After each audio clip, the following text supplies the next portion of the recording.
So naghahanap ba kayo ng murang gulong para sa inyong mga motor, especially PCX or ADV? Meron ako ditong nabili sa online, which is ito yung brand ng Corsa.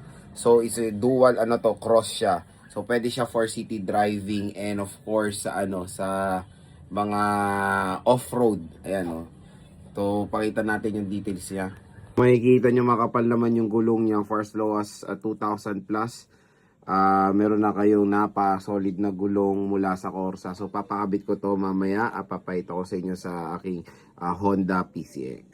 So ito pala yung size ng gulong ng Honda PCX sa likod, 130/70/13. Tapos yung harap is 110/70/14. Tapos may free pala yung sealant. May libre na siyang sealant at pito.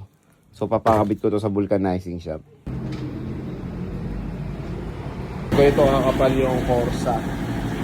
Ayan. Diba, makakabit natin sa vulcanizing. Tignan natin kung maganda ba yung fitting.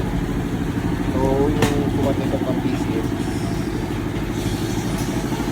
All goods na kapal.